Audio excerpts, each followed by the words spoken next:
Recording is on. Welcome to the weekly DXdao call. This week, we are going to be reviewing the budget. And along with that, also we'll be discussing a transparency statement ahead of a DXd buyback and a little bit of treasury management as well. And so I've been preparing for this, helping. Most of the work has been done by Chris and Paul McKenna here, preparing these presentations and putting the numbers together. I was just helping them review a little bit. So I think we'll start with Chris kind of pulling up a presentation he prepared, and this will help us review the budget. In the beginning here, for the agenda, we've got like about 30 minutes planned for the budget and expenses, and then we'll spend some time after that talking about the DXd buyback, and then sometime after that about the treasury management. So, but bulk of the call should be about budget. Cool. Let me do a screen share here. Okay, I put the link to these also in the chat if you want to follow around there. So there's a Google presentation, Google slide, and then also the corresponding Google sheet. So just to kind of go over the structure of how I was thinking this, there's kind of 4 different ways when we think about things that are funds that are moving out of the treasury for different reasons and how we project those going forward. So 1 is a snapshot of current contributors and costs. 2 is expenditures. And so this is what we am referring to as like non-full-time worker expenses. So this would refer to contractors that we're using for one-offs, but it also could be like monthly expenses that we'd have that are outside the full-time workers. And then 3 is trying to project the future full-time workers. So what positions are we looking to fill, and what are our needs, and what are those costs going to be? And then 4 is like the liquidity and investment part. And this gets into some of the other things besides just funding the current DXdao costs, but looking at funding products, like putting a liquidity in Swapper. This is also, I think, funding, providing liquidity on Omen. And then I think it's also part of the ideas in terms of the DX Ventures movement. So the colors are back. I did try to minimize it a bit. And so this is the kind of categories I'm using for each squad, or kind of the way that we're dividing up the budget. So you can see at the top we have the 3 main products: Omen, Mesa, Swapper. These are pretty standard. This is everything to do with these products in terms of front end development, and also in terms of building it out. Next, we have governance, which kind of covers a couple different things. The managing the day-to-day proposal submissions, the governance call, and how we do that. Things like processes and guidelines for DXdao workers. So there's a little bit of like HR into it. And then it's also, governance is a product. So we have a lot of work going into building out our governance capabilities from a product perspective. So Gusto has been doing a lot of work here. And I think we're going to have a lot more work in this area going forward as we look to move to a governance 2.0 system. That's going to require a lot of heavy lifting. Biz dev, marketing, community. So this is external relations to DXdao. This is, having that initial funnel for different opportunities to the different products. It also includes our kind of outward facing content. And so I think this is interesting because you could see how each product would presumably need this too. But I think at least for right now, we're kind of housing this all under maybe one umbrella, probably just for budgetary concerns, but because, if you look at the people doing these roles, they really are doing it for DXdao and also for the individual products. And then ecosystem and product development. Guess you could say this is kind of a catch-all, but really it's like there's a lot of things that we do that are, I think, are across products and across different things. So how do we kind of fund and promote those there? And just as a note, I did put like auditing costs into this. I know this probably could be broken down into the individual ones, but just for this sake, I put it there. And so this is the snapshot of current contributors, and maybe the ecosystem and product development was a catch-all just so we could put John somewhere over there in the right. But I think in terms of some of the resources there, it was actually important to have a little bit of that. And this is, we do have a lot of overlap here, but I think we want to like have some overview of like basically who's in what areas there. So I think like with, and these are not based entirely on like worker proposals through Alchemy, even worker proposals through DAO Talk, just in terms of like compiling this information. This is what I gather is who is like working on or in the process of working on these products. And so it's a long way of saying we need to do like a better job of making sure all of this information is like on the forums and going through Alchemy. And I know this is one of the reasons we get to a little bit later, how we're maybe looking for more HR help. But this is just what I had now. There may be corrections to this, but I think in terms of budgeting perspective, this gives us probably the right number of like personnel we need in this area. And just looking at Omen, Mesa, and Swapper, right? I mean, I think having like 5 people on a product team makes a lot of sense. So you can see Swapper's a little bit behind there, but it's nice to see really these product teams forming here. And so expenditures, this is just kind of projecting it out. And so you'll notice here, first off, with Swapper and having only 3 product teams, you can see that they actually have projected a couple other expenses precisely because they are only, there's only kind of 3 full-time here. So we've got the Swapper router aggregation, which we've talked a lot about, which will help bring in SushiSwap and Uniswap pools. And so in this world, that would be a contractor cost. I think it also includes, in this I actually have a Swapper dev help as like a $7,500 just monthly expense, just purely because the Swapper team maybe doesn't have as much established dev help as the other ones, just budgeting for that. And then at the bottom here, there's kind of 2 things to note here. One, the auditing costs. So I actually did look back at the auditing costs that we've had over the last 5 months. And so we had about $60,000 spent on auditing costs from September to January. So that goes through Swapper deployment contract. It goes through the liquidity relay for Gnosis protocol. It goes through the ERC20 guild audit. It goes through the staking contracts for Swapper there. So there's a bunch of things there. And I think that this is something will obviously be like a cost going forward. And, this cost may increase, but we were averaging about $12,000 for that there. And so this would be like a pretty big chunk, but I think something we kind of necessity. Now we may end up spending like $25,000 on 1 month and like $5,000 on the next month in terms of those. We actually have not had, I think Phil will probably be auditing something coming up, but like the last 3 or 4 weeks, we've actually had a little bit of a lull in terms of that. And then I also just added like what I think we need to, or important is just marketing costs for the products. I mean, it's kind of the same way where we may not use these all at once, but I think we should be at ETH Denver trying to get people to build on Omen, trying to get people to work with Swapper and Mesa. And so maybe the next conferences, we're doing more active things there. This could also be things like other hackathons, but like, I don't know, giveaways, whatever we want. But I think it's important that we like budget those in there.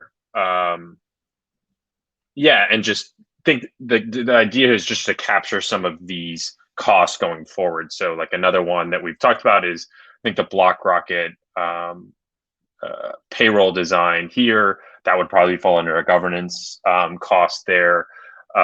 We've talked about a DXstats upgrade. I think there's, not James, Ben, maybe I think we've talked with about doing that. The Almany DXdao blog, we can see that that's actually coming into potentially two payments, like the $7,500 in February. There's actually a current proposal for that now. and then the 7,500 in May. And so I think that's like a biz dev marketing community cost. And then like future contributors, this is just talking to some people what we're kind of looking for in doing some of this, the treasury management stuff. I do think we need maybe a full-time person that is really doing research on this and like tracking all of these kind of exchange purchases that we're making and making sure we have the right amount of stable coins to fund workers in the next month, but also in, do we have the right amount of stable coins as we move to like some stable coins to XDAI? So I think like managing all of that. We've talked about, an HR person. I think DXdao is probably, I don't know if it's like an HR's like worst nightmare, but it could just be an opportunity to build like a completely new HR system. But there's a lot of different things, I think, just in the general area of how do we put these things together. I think a biz dev associate, as we ramp up the products, we're going to need more help on that in terms of full-time coordination with different projects, whether it's for Mesa sales or Swapper. I think it will be important that we have someone that's going to own it, more people that are owning those relationships. I also put designer on here. So designer, I think Geronimo and Zet have done a really good job of a lot of different areas, but they are working on products. And I think when we think about content that we need, we'll need I think someone that's focused on marketing, someone that's like focused more on the website. So thinking about that there. And then the governance product manager and the governance security engineer, I think these are more geared towards the governance as a product build out, and specifically like on moving to governance 2.0, which I think will require a whole bunch of moving parts. And yeah, as DXdao kind of takes more control over its governance product, I think we're going to need to build those out. And then like having an open senior Web3 front end dev, like always got to be open to those. And that's, it's unclear, I think, where we would want that to go in terms of products, but we want to be open to that. And maybe it's a cross product thing. A QA engineer, similarly, I think that's something that all the products could use if we could figuring out that. And then I also think it's important that we're looking for some marketing support in Asia and kind of are open to that. So yeah, I just kind of took these things, took the current contributors in their current worker compensation and then the expenditures there. And so this is what we'd be looking at right now in terms of like the monthly spend based on current contributors from the, that should be contributor list, I think, and then the monthly recurring expenditures. So this does not include one-off expenditures, but it includes things like the monthly marketing budget. It also includes, you can see for Swapper, it includes like a Swapper dev help that we may be thinking about. The governance, I think it includes the Tenderly payment and also governance gas refunds. For biz dev and marketing, it includes the Discord cost. I actually don't know what that is, but I was guessing it was around $25. It could be more. And then the ecosystem and product is the auditing component. And just to be clear, this is the base pay, right? Not inclusive of the DXD investing. Right, DXD. right.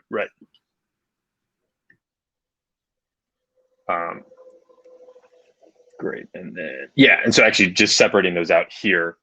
And so you can see the DXD at the bottom. We'll get to like kind of calculating that there, but just in terms of like the cost, you can see there for a compensate from a worker perspective in terms of what is the DAO paying to workers, about $140,000 in terms of base compensation. And then that's like $102,000 in terms of DXD, and the DXD being priced at the all-time high there. So I try to project some of these out going forward. So for the expenditures, there are some expenditures here that like I think will happen in March, or something will happen in April. We know some of these, like the Almany DXdao blog, that's a cost we have in May. And then also trying to like project these out going forward. So I think these are like positions we'd like to have. I don't know how soon or how much we'll get them. Maybe it's something we'll get in like 5 months. So this was meant to kind of like show the ramp up period there. And so then this would be like where we would be at in July. So you can see, as I said, a couple of governance costs would be from bringing on maybe an HR person, someone to deal with the treasury, and then also the product stuff. So you can see there's actually not as much movement in the products because I think we do have some stability in terms of like having like a 5-6 person team and then having support across different areas. And so those actually seem pretty stable there. And then like a lot of the other increases are in terms of maybe providing support to those. But I mean, it's obviously hard to project this out into the future in terms of like dev help there. And then so like what this means, right, in terms of monthly budget looking forward. So that would be $1.3 million spent over the next 6 months. And so that does include like a ramp up of, that's the wrong. That does include like the ramp up there, where we'd be hiring more people. It also includes like some of the people, like we brought on people within the last month that like have not necessarily like affected the bottom line, but in terms of the Omen team, in terms of the Mesa team, like those are now like starting in a month, that's going to be like a full-fledged team. So you can see that our in this order, you can see that our costs are going to go up. I can't find the sheet. So that'd be 1.3. And then in terms of like the DXD, this is the next 6 months, 763,000, and then that would be at 523. Who knows what that would be, probably at most 1,500 DXD in terms of payment out. That's assuming DXD does not breach its all-time high of 523. And then this is a little bit different breakdown in terms of like not just by product, but and like squad, but more like expenditures there, right? So the big blue one there is the full-time workers, right? And so this is whether they're on product teams or governance or biz dev or marketing, that's there. And then like dev expenditures is what classifying as different. If we're doing swap or dev help, if we're doing the aggregation, if we're doing even like the auditing, that's like the way that's kind of that cost there. And then I did some for design expenditures. I know like the Mesa MVP was an expenditure for Birdie, and that is like classified as design. So you could see that we would be like supplementing a bit, mostly through like dev expenditures. And then I think,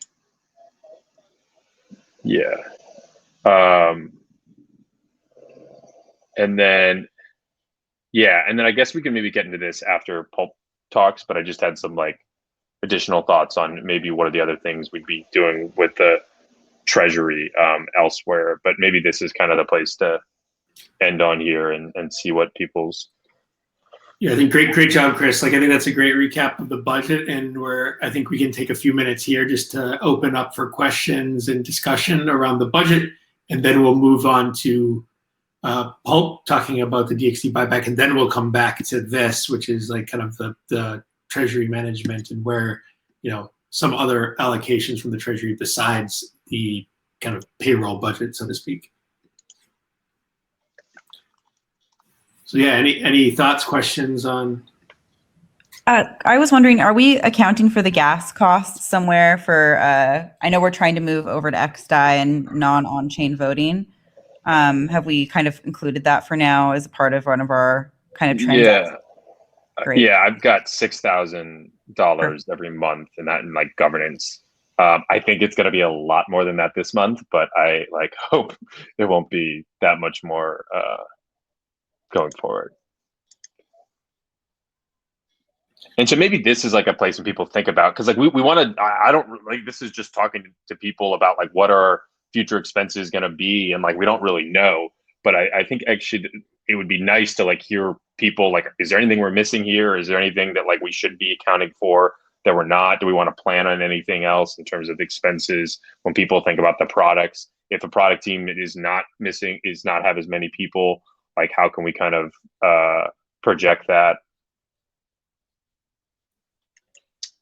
I'm not sure if we included like bounties, like a pot of DXD or whatever, which will be reserved for like all kind of bounties. Yeah, I was thinking that could come through like the marketing component, but that would not be the DXD. So maybe that's like a separate thing. So like the Omen would have like a $2,500 a month marketing spend, and they could maybe use that on different bounties. But that does not include like a DXD spend.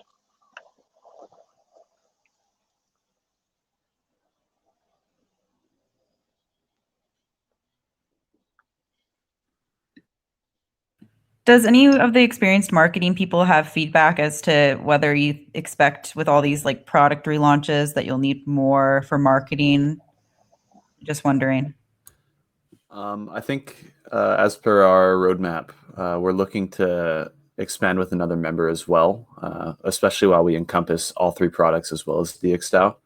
But I think this looks generally okay, at least for the time being.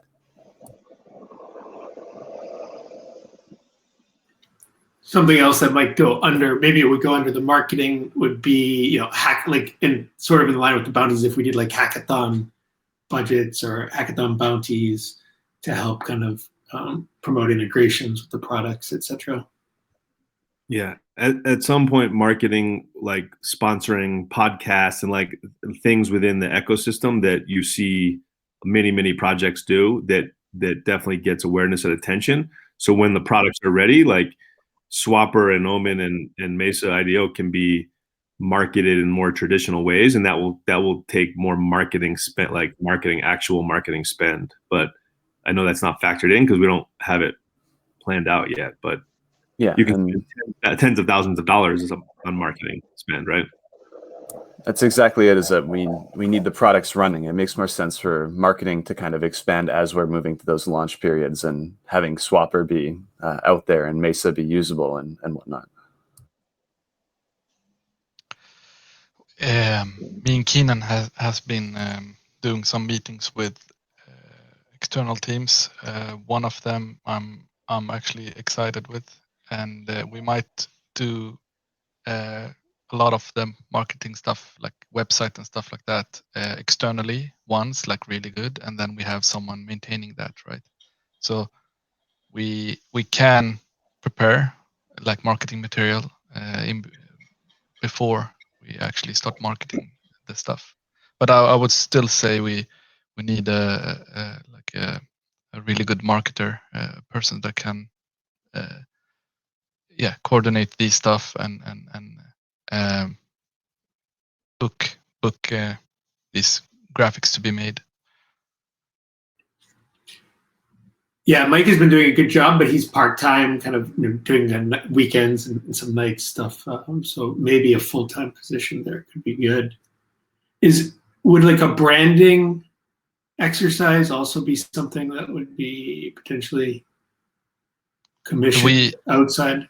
Yeah, so actually I wanted to save all this talk until Monday, because he will, the owner will join us, the guy that owns the firm, and he will present what they can do for us. And they have been working with a lot of other crypto companies, and they can actually start really soon instead of waiting months. But branding, I proposed that they present branding, website, a design system for our marketing, and help us with the help us with the rest. Maybe they can like lay it out what they think we need in marketing wise, and we can see if we can fit that in one of the roles we already have, or if we need one more marketing person. Yeah, Awesome. I think it was on the Google sheet, but not on this. that was, I don't know what the number is for that, but that I thought that maybe ETHWorks was I had the wrong name, but I thought that would be like a 10K spend there, but maybe the branding thing is a bit larger than that. And I think thinking about how the marketing costs ramp up, I think could be a little bit more. I could put a little bit more into that rather than just like, here's the monthly budget that's going to be there the whole time, because yeah, I think it'll change, and I think it's going to be different for Omen, which I think is like, maybe ready for some marketing spend now versus Swapper and Mesa, where that may come into the future. And then I think just a comment that was in the chat here from Martin. I think the user end support is maybe that's a role we're looking for, or something. But I think that's something we haven't really thought of, which could be good. Yeah, I mean, I think it's worth it to do this stuff really good, instead of trying to find the team, right candidates and everything, and try to recruit them and onboard them. I think short term, at least, we could do this externally, and long term we will have people in house that will do this kind of stuff. But we are missing landing pages for every single product plus our main brand, right? So my idea is we have a long-term relationship with an external design firm that can help us with all this stuff, and they will actually also do the website, the development of the websites. It's not just design.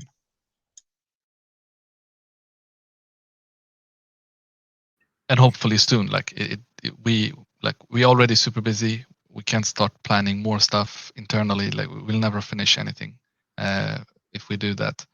I would say the reason why I think these guys are the best is because they can actually deliver really soon. And yeah, I think any other like I know maybe we thinking long term when we want to change stuff, but I think we need stuff today, and that's why I want to get these guys. Yeah, something we've discussed. I mean, all of us obviously know that crypto is a bit volatile in a tricky space, and the thinking being that here we are kind of in the middle of a bull market, and it can be difficult to recruit and build team, and with the treasury up, it makes sense to do kind of like almost like a surge or boost in some external spending to accelerate things now, and using a contractor is a great way to kind of do it over a short period of time without kind of increasing the overall long-term budget.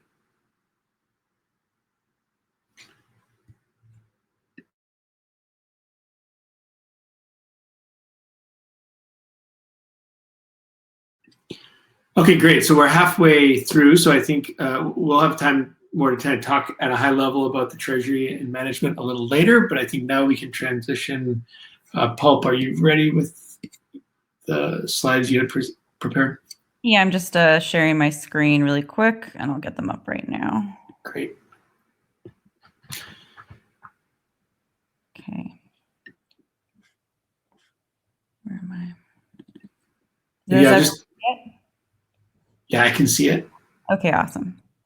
Okay, so this is just options that we have going forward on how to structure the buyback, and then some documentation just to kind of go through just a status update on DXdao to provide potential investors and pre-existing investors with enough information about what we're doing to make an informed decision about whether to buy or sell DXD as a part of the buyback. And kind of the conversations around a lot of this have been based on the following factors. We all know that the DXD price right now is below book value. When I say that, I mean circulating supply of DXD is less than our treasury value. That's in large part because the price of ETH is at an all-time high, and we have currently I looked last night, we're over 40 million at USD. So we have, our growing treasury, which of course could change any minute, but right for the time being, it's growing. And we have DXD at a below book value price. And within our own ecosystem, we are currently innovating. We have a lot of new and existing products. Marketing, as we just discussed, is going to be a huge thing because we're launching a lot of new stuff. We're hiring a lot of new people. Exciting times. So with that, one of our newer products is Swapper, and there's been discussion, of course, in the forum and on our meetings about a 1,000 DXD liquidity for Swapper. That was first discussed through the buyback because I think as Chris Post mentioned, we thought it would be best not to use pre-minted DXD, especially considering the price of DXD is so below where some have bought at the bonding curve, which I think is about like 1/5 in some circumstances. And then there's just a general belief because of the innovation that we're doing that DXD is undervalued. And that's, proof of that is the book value. And that's, something as we launch more products, we intend for DXD to go up in value. So one thing that not just regular companies, but a lot of crypto DAOs, centralized organizations are doing is they're doing buybacks. And the first option that we kind of discussed and kind of was going through with, I think, Chris's post was that we could do a one-time buyback where we do 1,000 DXD, we announce it, and we do, which would be about approximately 250K USD. And we just use that money to provide liquidity on Swapper. And that's it. We don't do any further buyback. Another option, and this can really vary. If people are paying attention to what Yearn's doing, there's other centralized firms like Nexus that do buybacks that last anywhere from 6 to 12 months, more like a program. And that can be at any amount that we set, 1 million USD, anything like that. And that money could even be used in a pool, like a separate fund. And we can use that money for Swapper. We can use it also for contributor incentives. That includes community incentives to participate in governance, things like that. One possibility to kind of work with the volatility of the token itself is a slight burning option. Some DAOs and some crypto firms burn 100% of the tokens that they buy back to control circulating supply. And the idea there is to really stabilize the currency because crypto is a very volatile ecosystem. You just don't know what's going to happen day to day. It's one way to add confidence into the circulating supply. We could kind of go for a middleman approach and do 75% in treasury, 25% burned. It's really up to us. That's something I would definitely want feedback from the community on, whether to burn or just keep in treasury if we were to go the ongoing buyback program method. And the main way that we accomplish this is kind of what Chris already did, but we'll do another thing now that we're through with basically we've made a lot of announcements in the new year about product roadmaps, budget. We want to basically tie that all up into like a neat bow and say, hey, now that we've announced all this information, we're going to do a buyback. You kind of know everything that's going on with the DAO, and now you can choose whether or not you want to sell back your DXD to us, keep it, whatever. And so we do that through an announcement. And that's where the transparency statement comes in. Let's see. So with that said, we have to decide time period for the buyback. 6 to 12 months would make a lot of sense. Amount of DXD to purchase, that could be 1,000 DXD or it could be more. Instead of with any buyback, or any market, the price fluctuation can be extensive, either direction. So instead of setting the number of DXD to buy back, we set a USD price. So that could be $1 million. It could be 500,000. It's really just up to us to decide based on our budgeting needs what we think is a good way to say thank you to the DXD community and what we think will, basically show how undervalued we think the currency is. Not currency, but token. One thing that we could think about doing is doing some sort of trigger mechanism where if DXD is below book value by a certain amount, we're granted right now quite below book value, but we could say, if we're even a third below book value, we're open to doing a buyback program, something like that, up to $1 million USD buyback over the course of 6 to 12 months.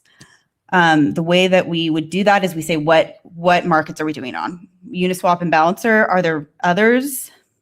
I would love to like think about that. I don't think there are, but we should talk about that. And then we also need to explain the mechanism. I know we have a relayer, but we need some updates to it. I think John will talk about that at some point, about how that's going to work. I know there's an oracle that's going to be taking the price of what DXD is in the market, and it's just going to buy back at that price.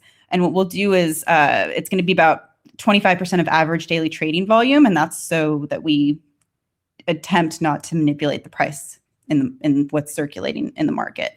So that's, I think, based on what Chris and I have been looking at, and John, that would be about 50,000 USD a day.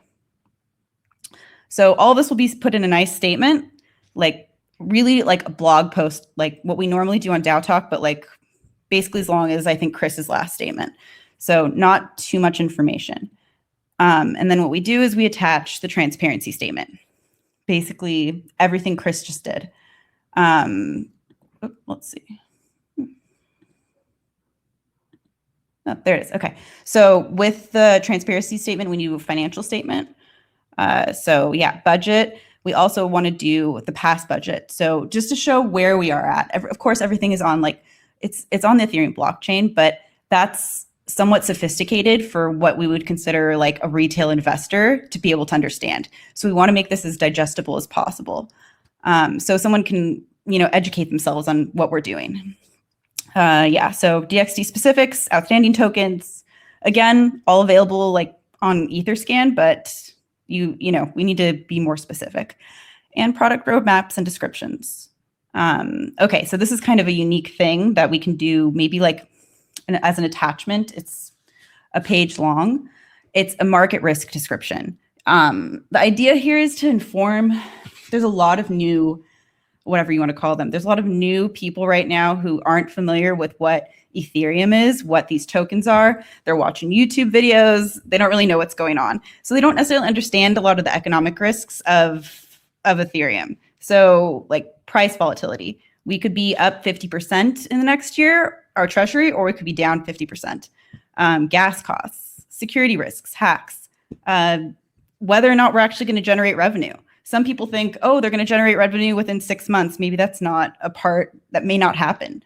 So that's kind of all the information that you do in the market risk descriptions. And then last thing is just like what I've been working on with Keenan, which is an organizational structure description. And one thing that I know Chris and I need to do is we need to work on a roadmap for governance to discuss DXD guilds, how Rep and DXD dynamic and voting work, summary of the Governance 2.0 initiative, all that information. And yeah, so that's pretty much what will happen as far as like what is going on with buyback. Let's see. So with that, I would definitely want to discuss a couple things.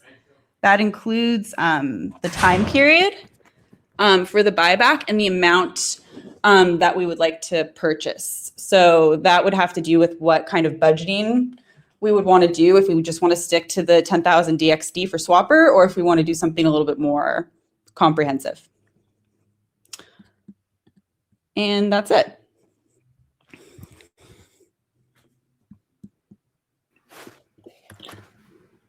I like that, Pulp. One additional thing related to the numbers, as we've always kind of talked about, but then it got held up because we didn't think putting DXD at current price into Swapper made sense. Can you guys hear me? I'm getting a weird echo.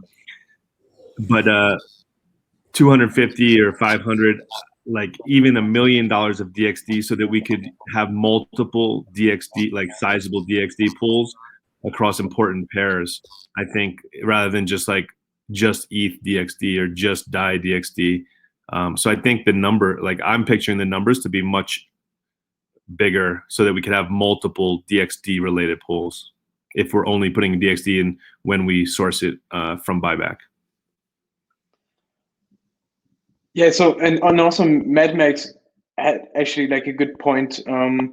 It would be even more safe if we put DXD into Swapper first and then do the buyback, just to make, like, the more liquidity is on the market, the the lesser the chance that we get attacked via like an Oracle attack, because the liquidity is not great on chain still. Yeah, and just for what Christopher is saying in the chat there, I think what makes this really difficult is that we are being so upfront and transparent about this, and like as soon as you make one buyback purchase, that will send a message to the rest of the industry and the rest of the market in terms of like, well, if this buyback is coming, it's like clear everything's been laid out. How will that affect the price of DXD? So I think that has a huge factor on how it ends up being implemented, and I don't think we really know how that will occur. Yeah, and also like Matt already said, if we set like a max buy price, and then the orders on Mesa, let's imagine we will use GP relayer, then the limit order will still be there, right? And maybe we can set the time to like at 2-3 months, and if the price will ever go that down, like so far down, we will actually like eat up the liquidity. So yeah, I don't think there's an issue to like set the limit order for a while, just to make sure that if the price will go down, we will buy back for sure, because yeah, it's on chain.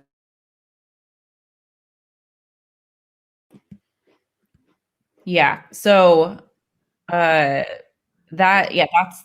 a couple things. So part of doing the maximum amount of average daily trading volume, like you're right, there's really not much you can do about front running.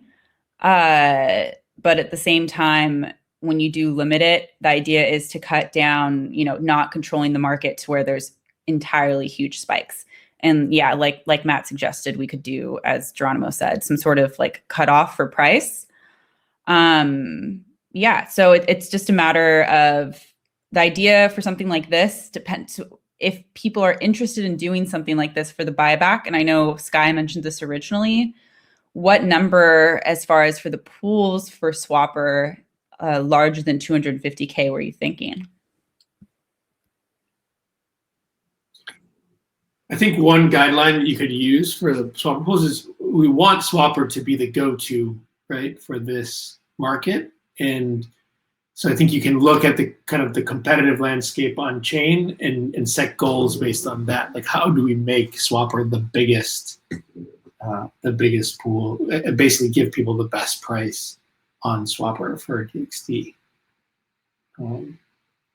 I think the Balancer 50/50 pool has something a little short of 2,000 DXD.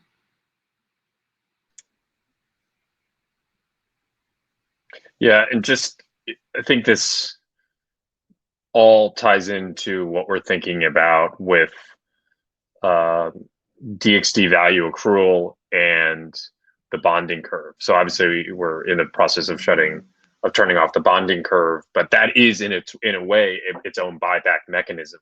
And so I think when we think about, well, how will revenue or profits flow to DXD, I think that ties into this situation a little bit more long term. And I think we need to do a bit more research into like what that structure is going forward.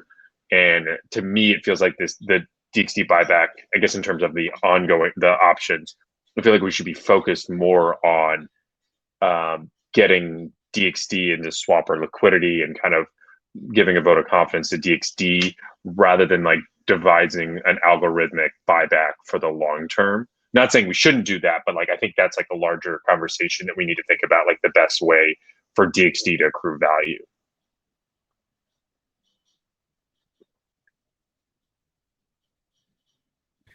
There's still, it has been a while, but there were a handful of DXD holders that were, well, a couple that were kind of generally against putting in DXD from DXdao Treasury into Swapper at current prices. We haven't heard. We now have DXD holder interest that is not saying that too. So is that even still a scenario? Like, are we still holding to the rule that we should not put in any DXD until it's sourced through a buyback? Or could, as Max just said, could we start doing that with DXD we already have, and then layer on the buyback on top of that?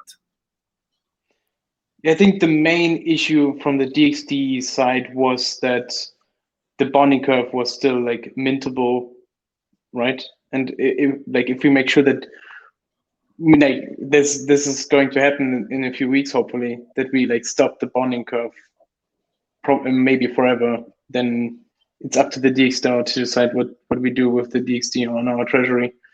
But also, like Matt already signaling, if we do the buyback, there's no reason why we can put liquidity in first. And I think we need to like start slowly, but ramping up the activity on putting stuff into Swapper. I mean, we started with ETHDAI right now, but I think we should, like, similar to the treasury management, we should, like, every 3 days or something, once we see that adding, removing works, we should like slowly start putting a lot of the treasury in. Like, there's no reason why we should hold PNK on the avatar address. Yeah, exactly. So there's, I guess, a few open questions here that we'll have to follow up on, but I think this is a great structure, Pulp, and a great presentation. I guess the open questions here are, what is the ongoing guideline? Like, what is the price set in terms of target that this would maintain? And then we have some questions as to like the tactics around adding liquidity to Swapper, and I trust we'll come up with something good for that in the coming days. I did have one more question about the estimated daily volume. That is based entirely on on-chain liquidity sources, right? You mentioned Uniswap and Balancer, right? Because if I look at CoinGecko, you'll see a bunch of centralized exchanges, and daily volumes can be listed up near 1 million, over 1 million some days, depending. Yeah, exactly. Basing it off of the decentralized exchanges because they're more reliable. Yeah, that's the main reasoning. Yeah, and then I guess the main thought here is, it's not that we can set a mechanism or we can set a max amount that we want to buy back. It's kind of like a treasury management thought process as well when it comes to, and Chris will get more into other questions regarding treasury management, but we do have a huge growing treasury. We have DXD holders who are holding undervalued, what we would consider undervalued DXD.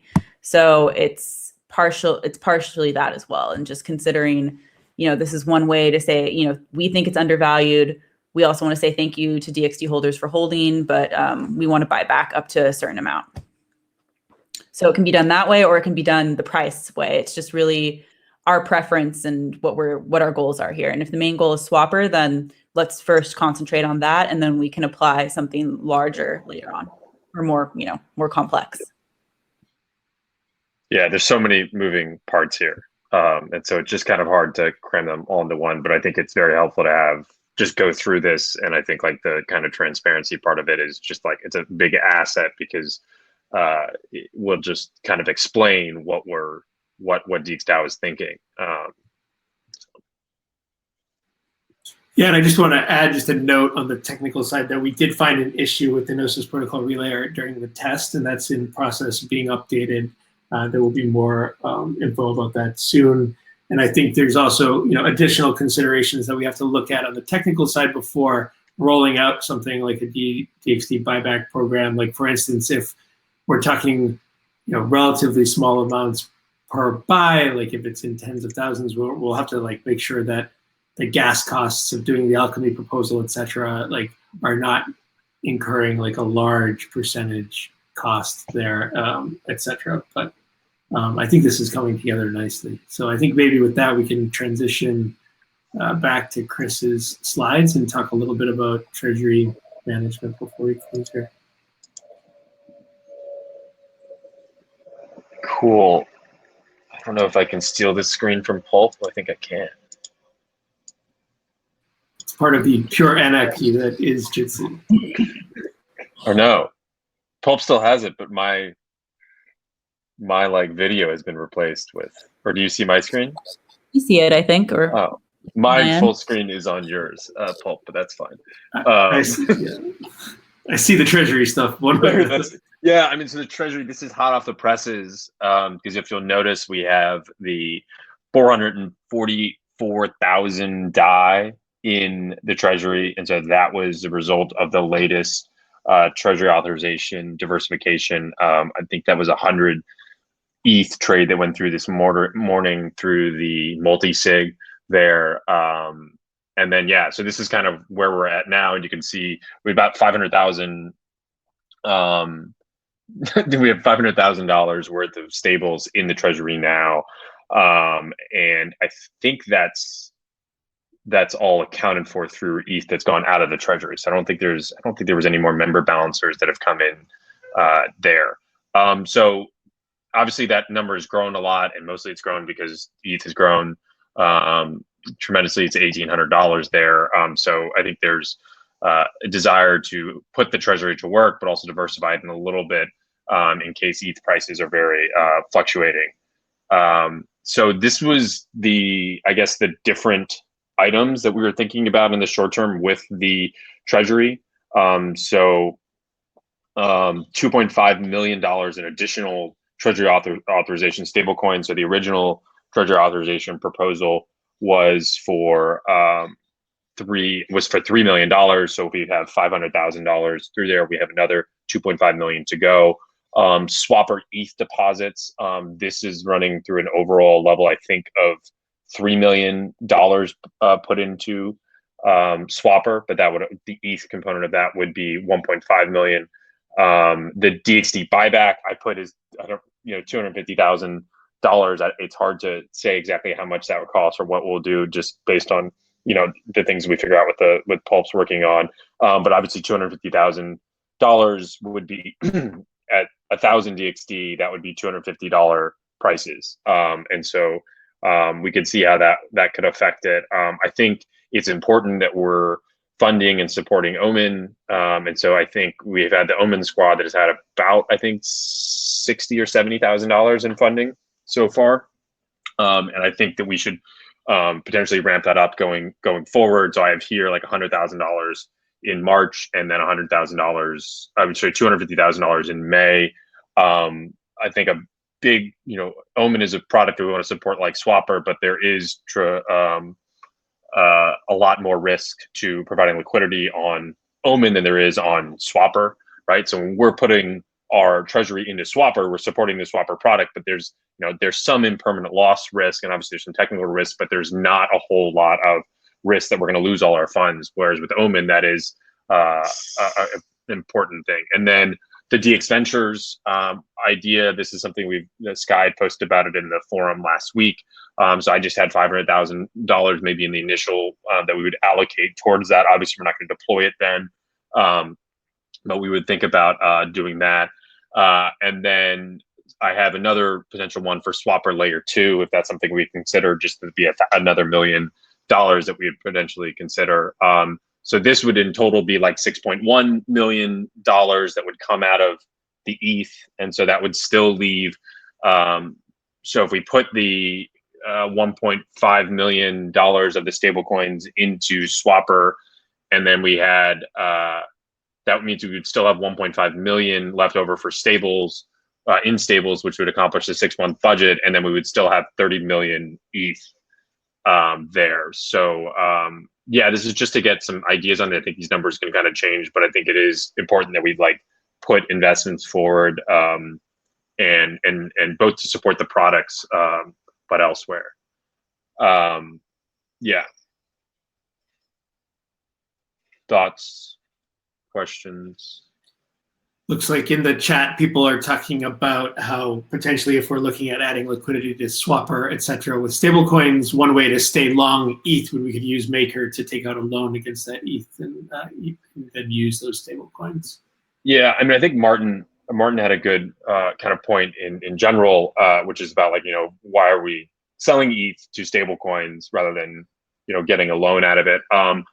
I think we should have some diversification into stablecoins, that we are limiting the risk. Like ETH is a volatile asset, and it's gone like kind of up a lot the last month. So I think there's some reason to diversify there, but I don't think we want. I think everyone here, I think DXdao is pretty bullish on ETH long term, right? And so we could see that we would be able to fund some of that through a loan that way by using our ETH as collateral, considering we would still have a huge chunk of ETH anyway. Because like regardless of what we're doing with spending this, we're going to have just a huge chunk of ETH that that is going to be for long-term investment regardless. And so the question is, how do we like use that? And we could potentially use that to take out a loan there. But that balancing between whether we're diversifying or like taking out like a loan, I think Maker is interesting. I also think something like notional finance is pretty interesting too, because they have fixed rates, and that might be a little bit more appealing. Yeah, I think it makes sense to think in terms of runway too, and just being a little bit conservative on like protecting a few years to 5 years of runway with stable coins, just like in case we go into, and you really don't know what the market's going to do, in case we go into a bear market, being prepared for that. I think at the moment we're still extremely bullish on ETH in terms of treasury composition, and even with a few years of runway, it would still be pretty bullish on ETH. But I do like this idea of using loans, maybe if the goal is to provide more stable liquidity on the products or get yield somehow. Yeah, and I think we would, if this, the treasury authorization, I think was $3 million. And so that would mean we're like a little less than 10% in stables. And, I think that would also give us about a year or so of runway at the current thing we have there. And I feel like that makes, that's about right. I feel like in terms of the, both having like the runway, but also staying exposed to ETH. Sorry, could you say that again? What is about right? I think like I was saying both the 10%, having around 10% of the treasury in stables or like diversified into that, that's about probably the right number, I think. So if ETH does roar, like continue to go up, what are we going to do? And does that mean we should keep maintaining that like a little, I guess it's like 9% of the treasury in stable coins there?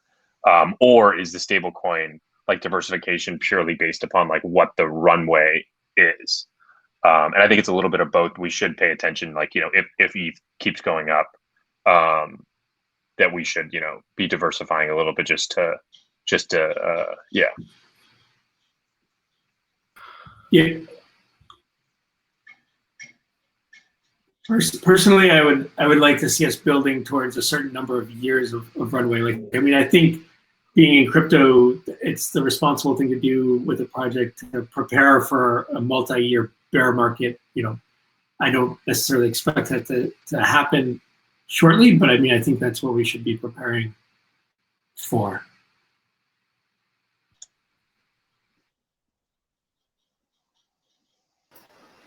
Yeah, and also like I don't know, but we're making assumption that like the DAI is the stable coin. Like I don't know, do you guys follow the like what's going on recently? But it seems that like dollar might depreciate like a lot over the coming years.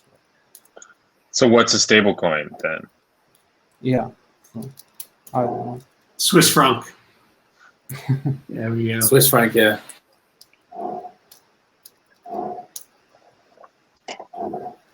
Yeah, Gold.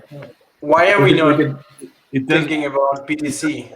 No, it doesn't. Well, it doesn't matter if you think the dollar is going to devalue. What matters is your costs are in dollars. So until our costs are in something other than dollars, then that is the asset or the revenue that we need. So when people talk about dollars becoming worthless, if the costs are in dollars, you still need the dollars.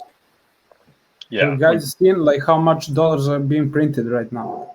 Right, but the only thing that matters is what your liabilities are in, because that's what you end up having to pay. Like if dollars are depreciate, that's great because like that means the liabilities will I agree that that's how we need to reason about it, but I think from a diversification perspective, I think Violet's point is valid here, right? Like if maybe we don't want to go all in on dollar denominated diversification, and maybe there's other things to do here. If all of our costs are in dollars, you can't then say let's hold yen or Swiss instead, right?